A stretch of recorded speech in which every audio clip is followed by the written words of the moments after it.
Histoire de Daniel, chapitre 4. Le roi Nebuchadnezzar se tenait dans son palais, entouré de paix et de grandeur.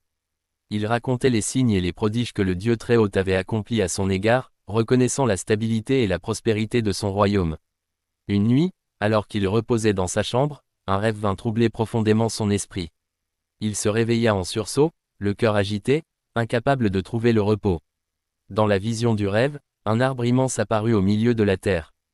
Son feuillage était magnifique, ses fruits abondants, et il donnait abri aux animaux et nourriture aux oiseaux. Sa hauteur atteignait les extrémités du monde. Soudain, un messager céleste descendit du ciel et proclama à haute voix un décret. L'arbre fut abattu, ses branches brisées et ses feuilles dispersées, mais la souche fut laissée dans la terre, liée avec des chaînes de fer et de bronze. Alors Daniel fut appelé devant le roi. Son visage était sérieux et empreint de sagesse tandis que le roi lui raconta le rêve et chercha son interprétation.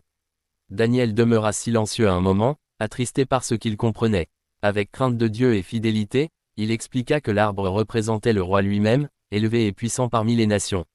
Daniel exhorta ensuite le roi à changer de conduite, à pratiquer la justice, à faire preuve de compassion envers les pauvres et à marcher dans l'humilité, afin que la paix puisse demeurer sur son règne. Quelque temps plus tard, le roi marchait sur le toit de son palais et contempla Babylone avec orgueil. Il se glorifia de la grandeur de son royaume, attribuant tout à sa propre puissance. Aussitôt, une voix descendit du ciel et le jugement s'accomplit. Le roi perdit la raison et fut chassé du milieu des hommes. Son cœur fut changé en celui d'une bête. Il vécut parmi les animaux des champs, se nourrissant d'herbe, exposé à la pluie et au vent. Ses cheveux poussèrent comme des plumes d'aigle et ses ongles comme ceux des oiseaux, jusqu'à ce que le temps fixé soit accompli. À la fin de ses jours, le roi leva les yeux vers le ciel.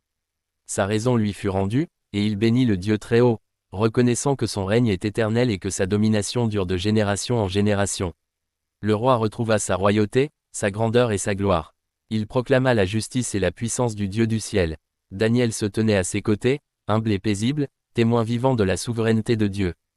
Que Dieu vous bénisse abondamment. Like, abonne-toi et partage.